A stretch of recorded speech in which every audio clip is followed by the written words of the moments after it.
Hi, everybody. Hello, I'm Ryan. I'm Bethany. And we are Ryan and Bethany Board Game Reviews. And today we'll be talking about Land versus Sea. This is designed by Jean-Paul Jacques, and it is published by Good Games Publishing.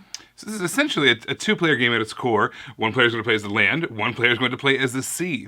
If you can play with 4 players, basically have 2 teams of 2. There's also special rules for 3 players. But we're just going to kind of focus on the 2-player, the 2-team variant. Kick that out the door. So yeah, basically this is a tile-laying game. You're using these hexagonal tiles, and you are trying to make either islands of land or lakes of sea. The bigger the areas of land or more tiles you use, the more points you're going to get. All right, let me give a quick overview of how to play. All right, here's our setup for land versus sea. On our box here is actually our score track, which is really nice. We have our little scoring markers there, and it's right inside the box here. And also on the side here, we have some reminders of some of the different symbols we might come across and some of the scoring opportunities. Those are all right there on the side of the box, so you can see them at a glance. There is a starting tile. It's half land and half sea.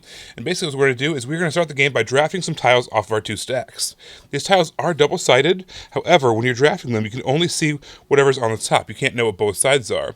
So perhaps you draft the tile because of what you can see, but maybe you end up using the other side. Either way, it doesn't really matter.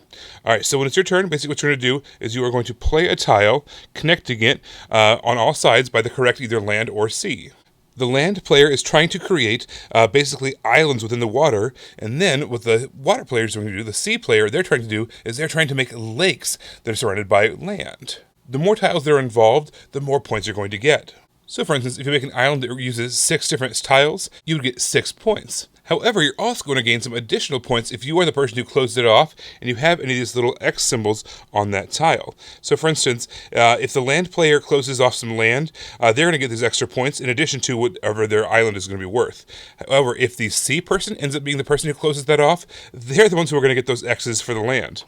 So that can be very important who closes something off. So that's really all we're trying to do in this base game, is we're trying to either make islands or lakes depending on what team we're on, either the land or the sea. And the bigger the area, the more points we're going to get. However, there's also some symbols we might come across, like we mentioned on the side of the box over here. If you ever see this symbol, this is actually going to allow you to steal a tile from another player.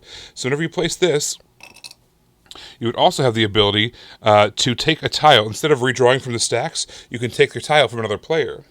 Or if you see this symbol, this kind of little shield symbol, what you can do is when you place that, you can actually take another turn right away, which is nice. You're always going to start a turn with 2 tiles, and whether you play one or both of them as a result of one of those symbols, you're going to redraw your tiles at the end of your turn so that you have 2 again. But if you use one of those sword symbols, instead of drawing from the pile, you simply just draw from the other players.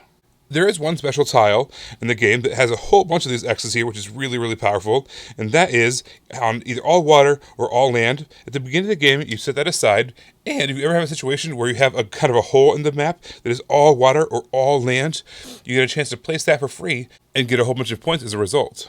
That's really all there is to the base game. We're going to keep on going until all the tiles have been played, and we're going to add up all our points, and whoever has the most points wins. There's a couple extra modules, and these have these little boards to remind you. Some are going to give you points as you play things, and give you some extra points at the end of the game. These have to do with those boats and those kind of camel caravan symbols. There's also a mountains and a coral symbol. A lot of these tiles have these mountains and corals. As you're playing, you're going to get some points as you play them, and then again at the end of the game as well.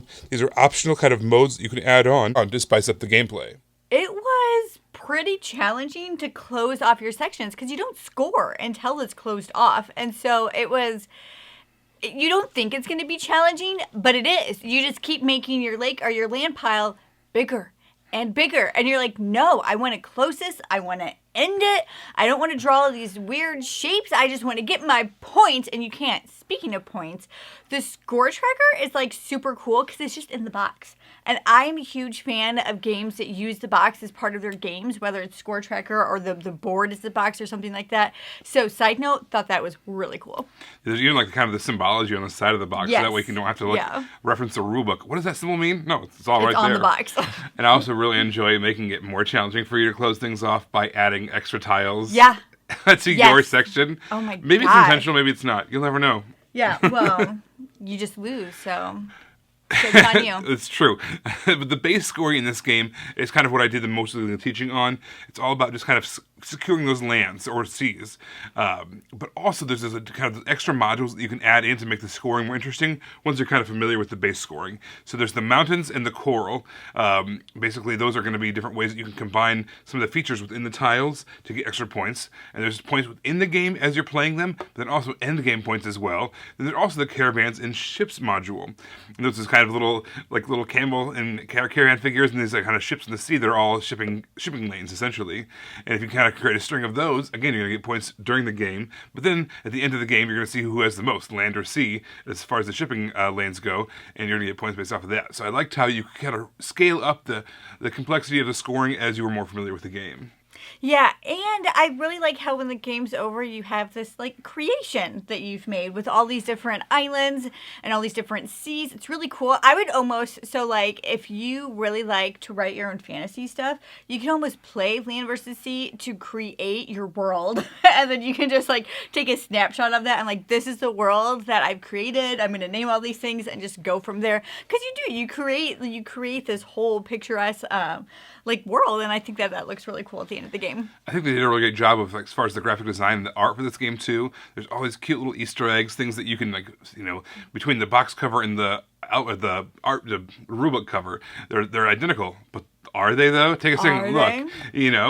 And there's little things like that, and all over the tiles, there's just fun little Easter eggs and weird little art that just makes it very charming to actually want to look at it, look down at it, and figure things out. All right, this may be just me as someone who lives on land primarily. When I'm playing this game, I really prefer to be the land player. It's this weird psychological thing where when I'm playing as the sea player, I'm still kind of looking at the land. Yeah. Whereas I'm playing as the land player, I'm looking at the land. It's really hard. I should just always make you play as the land. Or as the sea if you want to win. Yeah, as the sea. Make you always play as the sea, and then you'll just help me out. That's got this weird, like, challenge of my mind to try to figure things out, and I'm looking at, like, creating these lakes and rounding these off, because my eyes are drawn to the land portion. When you're doing, like, map making and stuff, like, you're looking at the borders of the land. You're not looking at the borders of the water, even though it's the same border. You know what I mean? It's just this weird psychological thing. So for me, that was just a weird trip.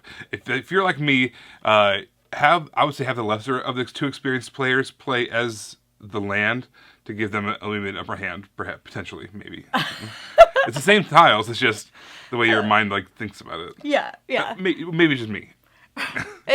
I had no problem being the sea, so. That's because you're a mermaid. Like, you're half person. A mermaid? Half human, we half fish. We live in the Midwest. It's not like we're surrounded by all this water. If this game would have been corn versus soybeans. Heck yeah, man. We are here locked for it.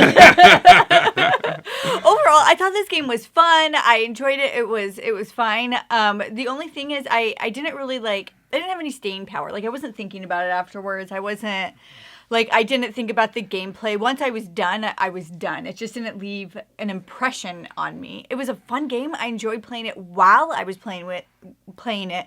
It just didn't leave an impression. I mean, I agree. I think this is a really fine two-player tile-laying game. It gives you this kind of nice little puzzle, this challenge, and you're trying to kind of edge in on everybody else's properties and trying to get as many of those little stars as possible, taking advantage of maybe opportunities where you can close something off on someone else's area. That helps also going to get some short-term points for you as well. So trying to weigh and measure all those different actions, and they have two tiles to use, and they're also double-sided, so you have essentially 4 options every turn. Yeah. I liked a lot of those things going on, but yeah, it wasn't like necessarily a hit, something that I'm asking for over and over again either. So yeah, that's Land vs. Sea. Everybody, thank you so much for watching. Don't forget to subscribe so you can see our videos as they come out. Until then, you can find us in all of these places. You guys, thanks for watching, and we will see you next time. Bye. You guys, thanks so much for watching. This game was provided to us by a publisher in exchange for a fair and honest review. And if you want to see more stuff, check out over here to see something we think you might like. And over here, we think that YouTube has picked out a great video for you you're going to love. Thanks, guys. We'll see you next time. Bye.